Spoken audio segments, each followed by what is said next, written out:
The day the airplane fell from the sky was also the 3rd anniversary of my marriage to Chloe. For a while, she must have assumed I was just giving her the silent treatment again, a familiar pattern in our strained relationship. The reality, of course, was far simpler. I was already dead. It wasn't until Leo, the man she'd carried a torch for since college, suddenly needed a complex operation that she made any real effort to contact me. As it turned out, I was the only specialist in the city qualified to perform the surgery. Her messages started flooding my phone, a one-sided conversation filled with a frustration she felt was righteous. "I need you urgently," one read. "Stop being mad. Can we just agree it was my fault this time?" Another came through a few hours later, its tone sharper.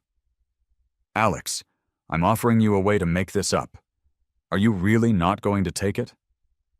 Then the threats began.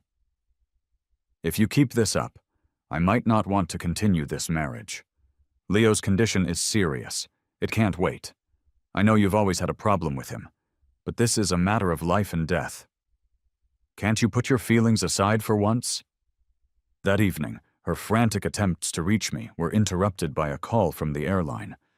They informed her that she would need to come the following day to identify the remains and personal effects of her husband. The moment the plane began its violent descent, my first instinct was to look at the seat beside me, but it was empty. Chloe, who had initially agreed to join me on a celebratory vacation to France, had backed out at the very last minute. Her reason was Leo. Just after he returned to town, I had excitedly sent her our flight details, but she had replied with a curt message telling me to cancel her ticket. She explained that Leo was sick and needed someone to look after him, and since she was his only real friend left in Wise City, the responsibility fell to her. She even mentioned, with a hint of nostalgic sadness, that the only reason she and Leo had drifted apart in the first place was because of pressure from their families. That night, I smoked one cigarette after another on the balcony, the smoke coiling into the cold air as I asked if she was certain about her choice. Without even lifting her head from the suitcase she was packing for him, she replied, "There are so many holidays, Alex. Do we really have to go on this specific one?" I tried to swallow the bitterness rising in my throat, managing a weak, frustrated smile. "Chloe, I cleared my entire schedule for this. I worked overtime for months, took on extra shifts, and attended so many late-night meetings that my stomach ulcer started bleeding again. How does any of that count as just another holiday?" She lowered her face, her anger suddenly flaring, and she smashed a small vanity mirror onto the floor. "Why must you be so petty? You're a grown man. You just don't want me to go see him." As the glass shattered, something inside of me broke along with it. She slammed the door on her way out of the bedroom. "Chloe," I called after her. "Some things, once they're gone, can't be undone." I made a move to stop her, but she never looked back. And now, there truly was no going back for any of us. I boarded the flight to France by myself. Halfway through the journey, the aircraft experienced a catastrophic failure. No one on board survived.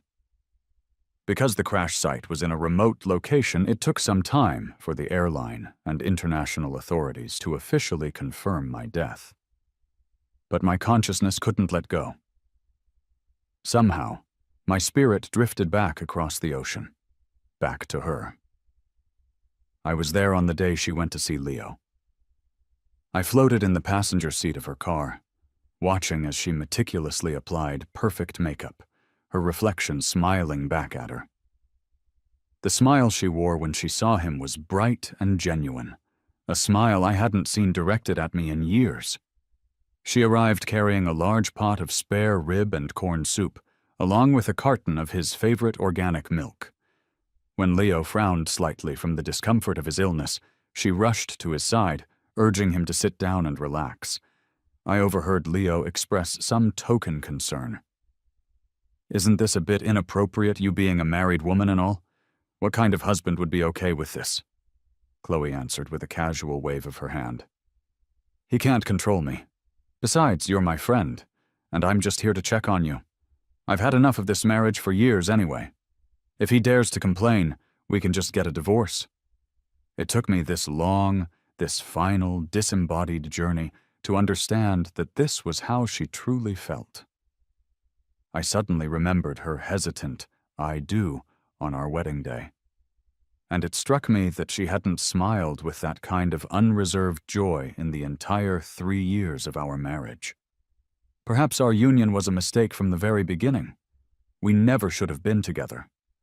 She had always despised any physical contact from me, avoiding intimacy and rejecting every small gesture of affection. Looking back now, it seemed so obvious that she had been looking for a way out of our life together for a very long time. I watched for days as she remained by his side at the hospital. Then, one afternoon, after she returned from a long shift at his bedside, she learned from his doctors that I was the only surgeon in the region who could perform the necessary operation. That's when she began calling me relentlessly. A mechanical voice was the only reply she ever received. "The number you have dialed is temporarily unavailable. To leave a message, please press 1. Frustrated, she dialed again and again, her anger mounting with each failed attempt. Finally, she left a string of increasingly agitated voicemails. "I need you urgently. Stop being mad already. Can we just say it was my fault this time?" And, "Alex, I'm giving you a chance to make up for how you've been acting. Don't forget you were the one who pursued me first. If you keep this up, I might not want to continue this." Her final message was a demand. "Call me back. Leo's condition can't wait. I know you've always had issues with him, but this is life or death. Can you put that aside?" Naturally, I never responded. I watched her pace around her apartment, so upset she looked like she might break something, until she remembered she wasn't at our home. She started chewing her nails, a nervous habit I hadn't seen in years. Leo tried to calm her down, and once she settled a little, she offered to go to his place to make him more of her homemade soup and other meals. Halfway through preparing the ingredients in his kitchen, her phone rang. Chloe dashed over to answer it, giving Leo a reassuring look over her shoulder. "Hello? I thought you were dead. Why haven't you picked up your phone in so long?" she complained into the receiver. A calm, professional voice on the other end replied, "Is this Miss Chloe? It seems you haven't seen the news. We are very sorry to inform you." I saw the expression on Chloe's face shift from irritation to confusion. "Is this some kind of new scam? Trying to sell insurance this way?" She sounded baffled, but didn't believe a word of it, assuming it was just an unusually morbid marketing call. It wasn't until they confirmed her identity and mentioned the specific flight from a few days ago that the reality began to sink in. She hung up abruptly and rushed to her laptop, her hands shaking as she typed. The screen soon displayed a news report, a stark black and white image that matched the ticket information I had sent her. Her face went completely pale. She picked up her phone and dialed a number I recognized instantly. It was my colleague and best friend, Sam. When Sam answered, she immediately demanded, "Where's Alex?" "Chloe, you didn't hear?" Sam sounded startled by her tone. "What are you talking about? What kind of game are you two playing now? Tell him this is his last chance. He needs to call me back. There's something important." "He can't anymore." Sam's voice turned cold and hard. I knew it. "You two must be together somewhere, laughing at me," she retorted. "No, seriously. You have a way of jinxing people, you know that?" Sam laughed, but it was a bitter, painful sound. "How could you possibly not know your own husband is gone? And now you're wishing the same on his friend? Unbelievable!" I had always thought of Sam as a kind and meticulous person, always efficient and professional at work. I had never seen him speak with such a sharp tongue. He knew how much I cherished Chloe, so he had always been polite and respectful towards her, despite his reservations. By the way, Sam continued, his voice dripping with sarcasm, I heard your old classmate Leo might be back in town. You wouldn't happen to be at his place right now, would you? I warned Alex before you got married that you weren't a good woman. But he was so stubborn. He insisted on marrying you. And now look what's happened. He's practically ruined because of it. Do you even have a conscience, Chloe? She was so enraged she couldn't stop herself from smashing a glass she was holding. It seemed she was more bothered by Sam's harsh words than by the actual news of my death. Turns out they're all just a bunch of fair-weather friends, she muttered. After breaking the glass, she turned to see Leo clutching his chest. What's wrong? Is it chest pains again? She asked, her voice filled with anxiety. A fine sweat had appeared on Leo's forehead. He shook his head slightly. I know my own condition. Don't worry too much. If it comes to it, I guess it's just my fate. No way! I'm calling a specialist for you right now. Looking at her, so consumed with worry and care for him, she appeared like a complete stranger to me. She had never lost her composure like this in my presence. Only anything related to Leo seemed to bring out this intense emotion in her. My life or death apparently didn't matter as much as his current condition. Before I got on that plane, I had held on to a sliver of hope that she might reconsider and come to find me at the airport. I even sent her a screenshot of the boarding gate and my ticket just before takeoff. But when I turned on airplane mode, there was nothing from her. No response in our chat history. She was probably busy picking out his breakfast at that very moment. 10 years on, and she still remembered he loved milk. She brought him soup made with rib broth, perfectly suited to his taste. My own preferences, however, were never a priority for her. After loving her for all these years, what was I really hoping for? Suddenly, I felt pathetic. Only now did I realize that her heart was a place I could never warm up. Tomorrow she'll probably be completely emotionless when she confirms my death with her own eyes. Thinking this, the once painful spot in my heart felt like it had opened up, leaving only a hollow emptiness. I could watch them together now without feeling anything at all, not a single trace of emotion. After the call, Chloe continued to simmer the ribs on the stove for Leo. She wore a cartoon kitten apron, her hair half tied up, and she carefully tasted a piece of meat as she prepared the table. It looked quite appetizing. I remembered how she once claimed she couldn't cook, which made me laugh at the time. It turns out it just depends on who she's cooking for. Taste these ribs, she said, placing a few in Leo's bowl. Tell me if they're cooked well. They exchanged a smile, and to any outsider, they would have looked like a loving couple. Over the past 3 years, I had tailored hundreds of recipes to her tastes. Even though our friends always praised my cooking, I never once saw her smile like that at our dinner table. Last time you said it was a bit tough, so I researched the right heat and simmering techniques for ages, she explained. She then frowned, rummaging through her bag. What are you looking for? He asked. Oh, nothing. Just dry hands. I need some lotion, she smiled, applying a thick layer of the expensive hand lotion I had bought for her after noticing she had issues with dry skin. I had never let her near the kitchen sink, taking care of all the housework myself. But now, I found out she was more than willing to do it for someone else.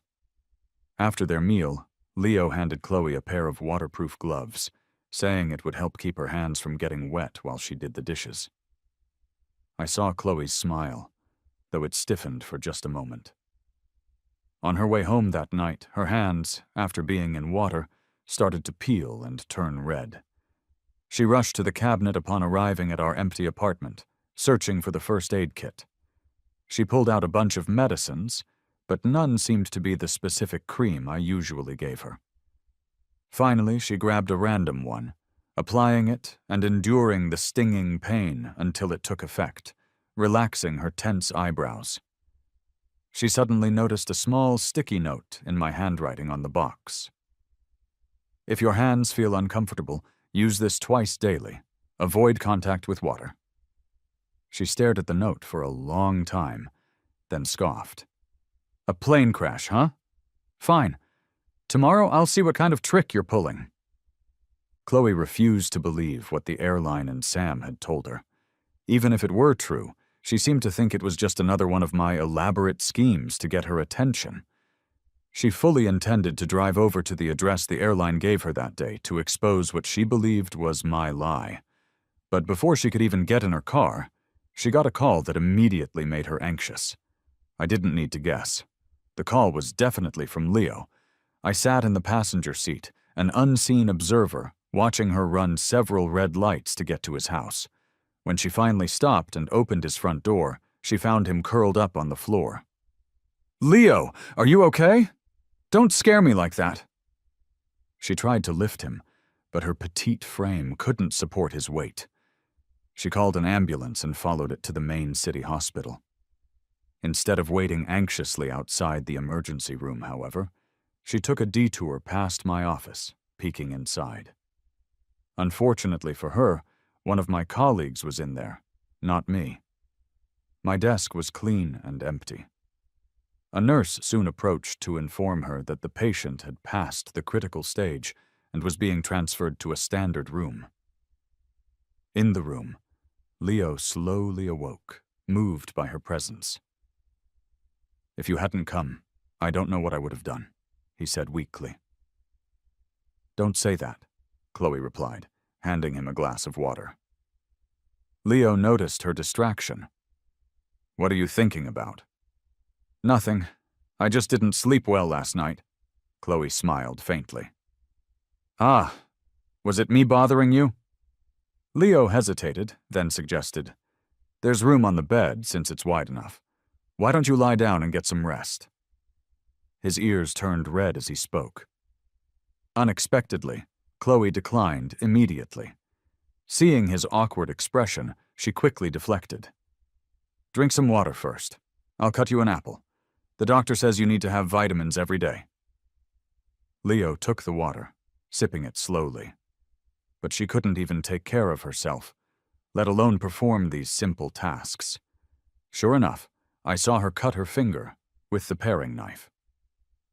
After a low gasp, she noticed Leo hadn't seen it, so she quietly wrapped it with a paper towel and handed the peeled apple to him. Leo glanced at the apple, saw that most of its flesh had been clumsily removed, and immediately burst into laughter. "Chloe, it's surprising how bad your fruit peeling skills still are after all these years." Chloe tried to laugh along, but her smile seemed forced and awkward. Back when I was around, she never had to do anything. She'd just ask, and it was done for her. I peeled shrimp and placed them on her plate. I sliced fruit and served it to her on a platter. I made everything seem like a normal part of her life. Once she made me a bowl of instant noodles when I returned late from the hospital, completely famished, and I was so touched I treated it like a gourmet meal. I had always kept her on a pedestal. Now, being teased by him, she probably felt embarrassed. After Leo finished the apple, the two started chatting about old times. When the topic of Chloe and my marriage came up, Leo suddenly sat up, held her hand, and said, "I really liked you back then. If I had been more proactive, do you think I might have had a chance to stand by your side?"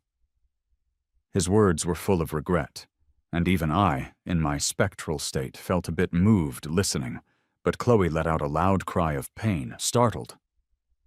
Leo quickly let go, and noticed the wrapped wound on her hand was now bleeding again from the pressure. "Oh, I'm so sorry, Chloe. I didn't notice. Did you do this while peeling the apple?" He apologized frantically, and, in his frustration, gave himself a couple of light slaps on the face. Despite his delayed realization of her injury, Chloe chose to forgive him because of his apparent sincerity. She called a nurse to dress the wound properly, then turned to comfort the man who was all teary-eyed and full of self-blame. I knew she couldn't stand to see Leo cry. Once, when she had wanted a divorce and I pleaded with her, she told me coldly, "I hate men who cry the most." But Leo was the exception to every one of her rules. Even if she knew she shouldn't, She would stay on the phone with him all night if he called saying he couldn't sleep. If Leo had asked her to stay with him this time, I'm sure she would have agreed.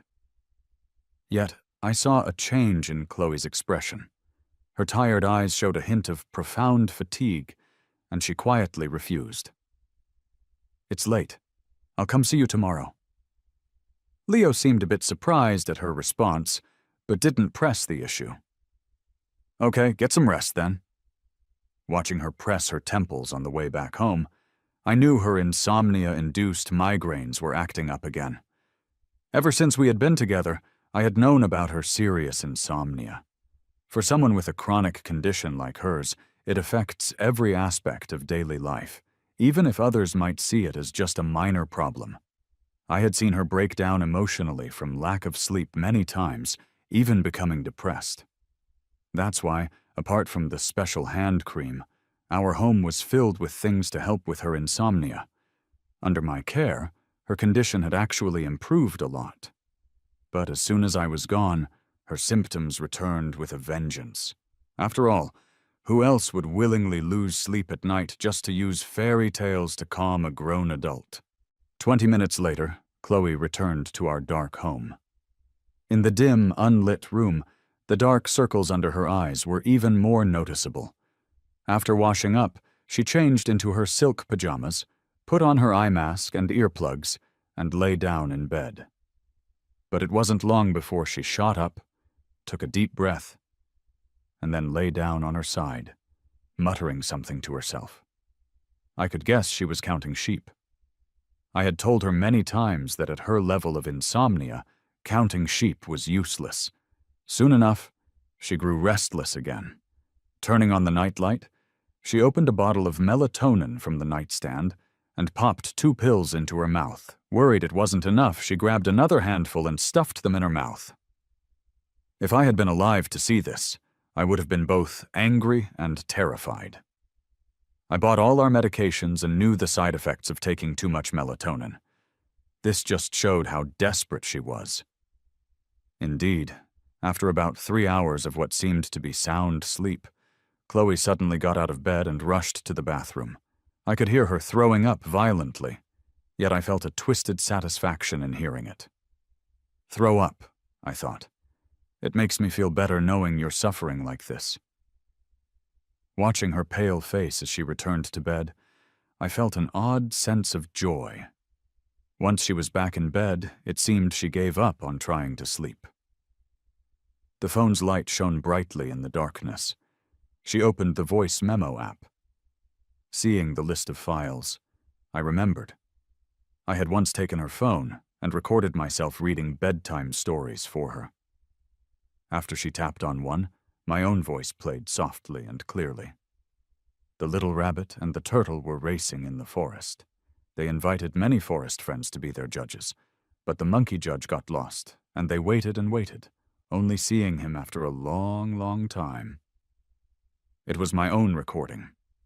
I found it nauseating now. Back then, my only focus was on ensuring she could sleep well. Now, every one of those recordings felt like proof of my foolish past. All my heartfelt efforts had gone to waste. Ta-da. And finally, Prince Glory welcomed his princess. They would hold a grand wedding at the castle. As the third recording ended, Chloe's long lashes lowered, and her breaths became soft and steady. She was finally asleep. A few hours later, the morning sunbeam lit up the balcony. Chloe was still asleep when her phone's ringtone broke the tranquility of the room. Annoyed, she rubbed her eyes and answered. I heard Leo's voice on the other end. "Chloe, did I disturb your rest?" he asked cautiously. "No," Chloe replied, rubbing her forehead. "What's up?" "I had some boxed lunch from the hospital today, and suddenly I'm really craving some of that rib soup you used to make," he said. He didn't hear a response, so he quickly added, "It's no big deal, honestly. If it's too much trouble, just forget I mentioned it. It's just, your cooking is so good it spoiled me." As I expected, Chloe didn't turn him down. She quickly changed, grabbed her keys, and headed out the door. I was a bit puzzled. Wasn't she going to make soup? Instead, Chloe went to a well-known restaurant, ordered their signature rib soup to go, and took it straight to the hospital. That's when it hit me. She was worried Leo might get hungry and couldn't wait for her to cook, so she bought some for him instead. Sam was right. I was totally blinded by love back then. He had told me Chloe had a crush on Leo for years. When I asked her about it, she insisted they were just old friends, and I believed her. I even made Sam apologize to her, which led to an incredibly awkward situation for all three of us. But these days, it's as clear as day. If it weren't for me, they might have gotten together a long time ago. It was only because of our family's business ties that she didn't want to tarnish our marriage's public image and kept her feelings to herself all this time. Getting to the hospital took less than 30 minutes. Leo knew Chloe couldn't say no to him. As soon as he got the soup, he started sipping it with a contented smile. After a sip, though, he looked puzzled. Why does it taste different from the one you made at my place? Chloe glanced at her watch and said nonchalantly, "Oh, I got it from a restaurant." Leo looked visibly disappointed, but forced a smile. "It's still good, though, just missing that homemade touch." Chloe frowned a bit. "As long as it's nutritious, right? I mean, my cooking isn't that great anyway." Leo seemed taken aback, as if he'd never seen this side of her before. Realizing her slip, Chloe added quietly, "I have dry hand syndrome. It gets worse when my hands are in water a lot." Then she placed a business card on the table. "Here's the delivery number for that restaurant. Next time, just order it yourself." Not waiting for his reaction, she said she had someplace to be and left quickly. But she didn't leave the hospital. Instead, she sought out a nurse to ask some questions. I remembered she had mentioned finding a consultant for Leo before, so I followed her to a waiting room. All I could do was chuckle to myself. She probably didn't know that in this entire hospital, besides me, no one could perform such a complicated surgery. Let's see what kind of expert she managed to find. As the office door opened, I instantly recognized the voice inside. I looked up and saw it was the neurology department.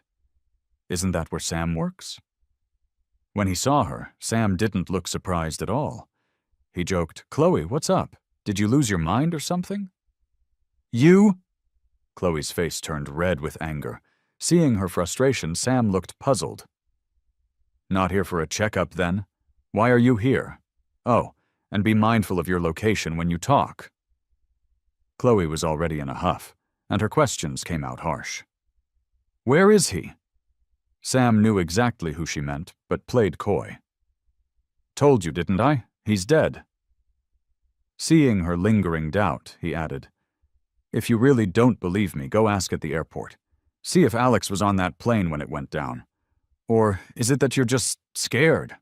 Sam knew just what button to push. "Scared of what?" Chloe shot back instinctively, but she looked like she'd had enough and closed her eyes. "Forget it. I won't argue with you.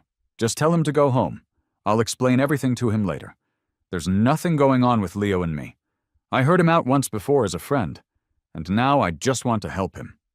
I saw the vein on Sam's temple pulse as he seemed to hear the most ridiculous joke of his life. He burst out laughing for a moment before his expression turned sharp. "Heard him out before, you say? And your husband, who suffered day in and day out because of you, does he not matter? Have you ever once asked about his pain, his suffering, his endurance?" "What did I do to him?" she asked, genuinely confused. "He's a regular at our gastroenterology department. You didn't know that, did you?" Sam paused, noticing Chloe's bewildered look, and scoffed.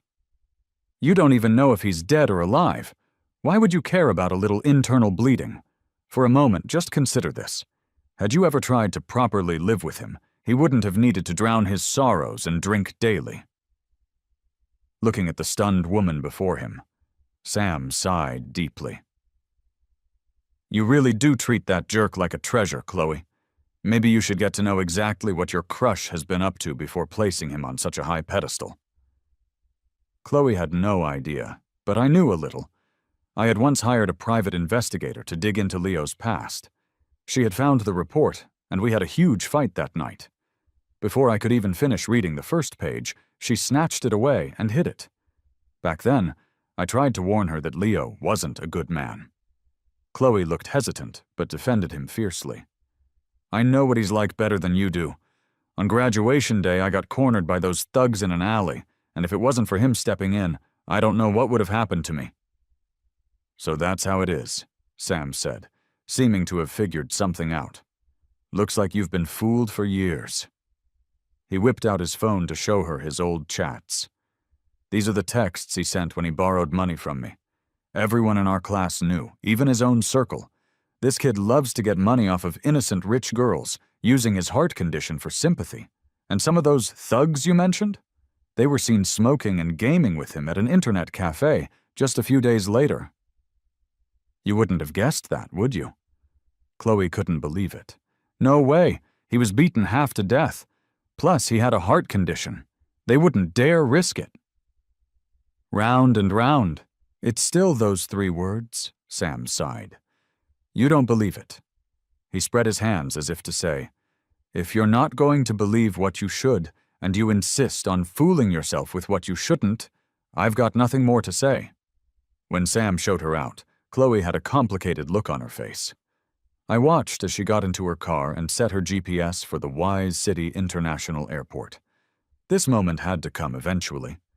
There were still quite a few reporters lingering near the airport, but they were all blocked outside the main entrance and couldn't get in. Chloe went straight to the information desk. After she asked her question, the standard professional smile disappeared from the staff member's face, replaced by a look of profound grief as they led her to a large conference room. As the door opened, the room was filled with the sounds of crying and wailing.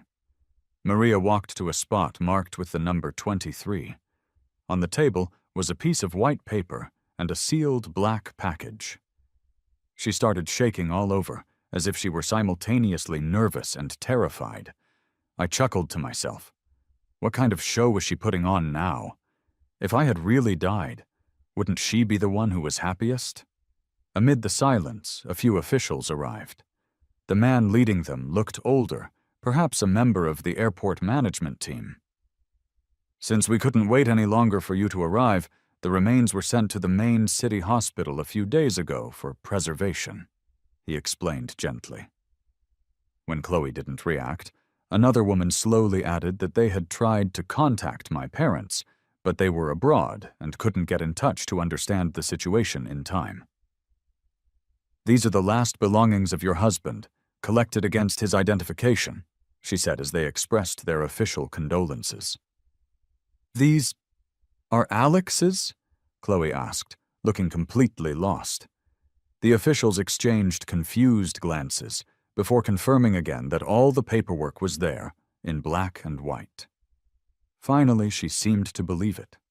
I had indeed died in a plane crash on the very day we had planned to be in France celebrating our wedding anniversary.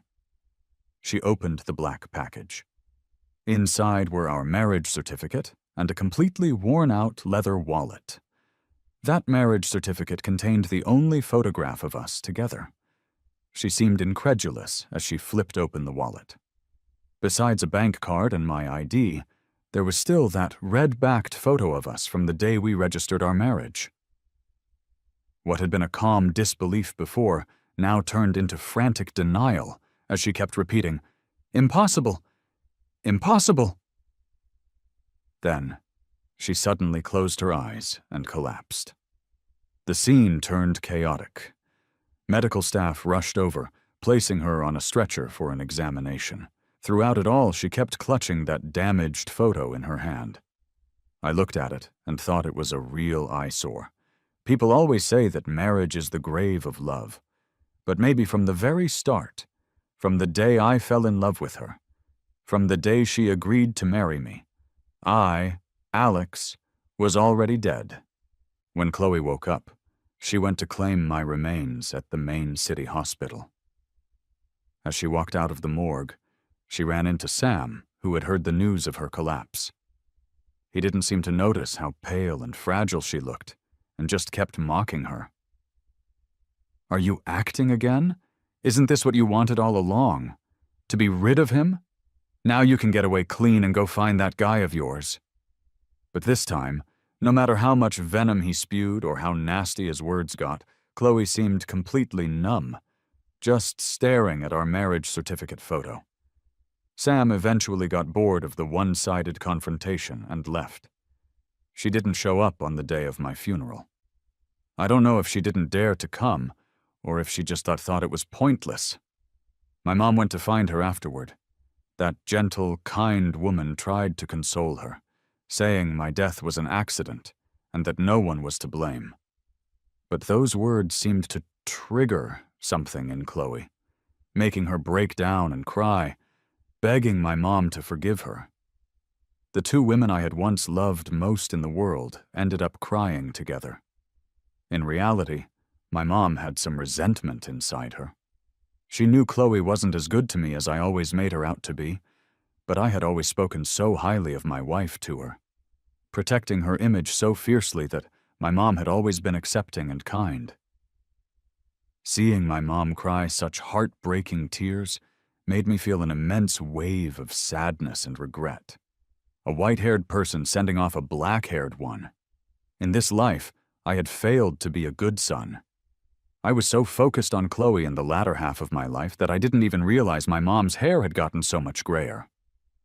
Before leaving, my mom asked Chloe if I had left behind any personal items or last words. Chloe seemed jolted by a thought, but remained silent. My mom left, disappointed. After she was gone, Chloe turned on her phone, scrolled all the way to the bottom of our message history, and finally found my last unread messages to her. Lately, her insomnia seemed to have worsened considerably. I saw her go for days without any sleep, only able to find a few hours of peaceful rest after listening to my recorded voice notes. It serves her right. Maybe she'll just drive herself crazy. I watched her pathetic act from the corner of the room and felt disgusted, especially when she listened to the last message on the list. It was a recording of her own soft breathing while she slept, followed by my quiet whisper, "Good night." That simple recording seemed to push her over the edge. She was tormented by migraines, looking pale and puffy-eyed, just like the ghostly women from the horror movies we used to watch together. She used to scoff at women in films who were so dumb they'd die and come back to haunt men over love. "This is all just what TV shows made up," she would say. But looking at her now, she wasn't much different. Leo called her a few times, but Chloe hung up on him each time. Finally, he resorted to showing up at her door. When she opened it, Leo was shocked. She looked more like a patient at death's door than the vibrant woman he knew. He was worried sick for her. He announced that he had bought some groceries to take care of her, and even made the effort to get fresh shrimp and crabs early in the morning. Judging by the half-finished state of the ingredients in the kitchen, he was clearly not much of a cook. Chloe treated him like he was invisible from start to finish. "Wow, Chloe, when was the last time you cleaned out your fridge?" Leo exclaimed, snapping her out of her daze as he pulled out a large storage box. She snatched it away from him. A small pink sticky note was attached to the lid. I suddenly remembered. There were still some bento meals and snacks I had prepped for her in the fridge before I left, but considering a week had passed, they had surely gone bad by now. No matter how well you store something, once it's past its shelf life, it's going to rot. She acted like she had found some long-lost treasure, rummaging through everything in the fridge. Mapo tofu, spicy boiled meat, potato chicken wings. I had carefully wrapped all these dishes with cling wrap and noted their shelf lives on each one. Preparing them had taken me several days. Seeing all this good food go to waste just felt like such a shame. "Chloe, what are you doing? This is spoiled. You can't eat it?" A startled voice echoed. I turned to see Chloe with tears streaming down her face, stuffing the cold chicken wings into her mouth with her bare hands. He dragged her to the kitchen sink and had her drink a bunch of salt water until she threw up all the spoiled food. I was starting to wonder if she hadn't slept in so long that her brain had fried. Leo seemed to share my doubts. He felt Chloe's forehead, but she wasn't running a fever. He figured she was just starving and brought her to the dining table. Chloe stared blankly at the peeled crabs and shrimp placed before her, then looked up at the man with a face full of self-satisfaction. "Did you make this yourself?" "Sure did. Go on, eat. I know you must be hungry." The next moment, to Leo's complete shock, she shoved all the plates off the table. Ceramic shattered everywhere, and the red oil from the seafood seeped into the white carpet, leaving a sinister streak. "What the hell is wrong with you?" Watching him jump up in anger, Chloe forced a bitter smile. "You didn't know I'm allergic to seafood, or do you just think I deserve to die too?" Leo felt a bit guilty hearing the first part, but by the end, he was convinced she was seriously messed up. He patiently cleaned up the mess and went quietly to make her a simple bowl of noodles. He tried to feed them to her, but she turned her nose up at it. "It's too bland. My tastes are strong. I can't eat this." Leo couldn't hold back his anger anymore. "You think you're some kind of princess? If I didn't need you for the surgery, I wouldn't be here cooking for you and dealing with your picky nonsense. Are you serious?" Chloe wasn't surprised by his change in attitude. "Yes, I don't have the life of a princess, but I certainly act like one," she said calmly. "And I can't help you. The only doctor who could save you was my husband. And where is he? He's dead." Leo didn't believe her until she showed him that white paper with my certificate of death and her signature at the bottom. "See? Most people wouldn't put up with me, but he was patient enough to make my useless recipes and cook for me every single day.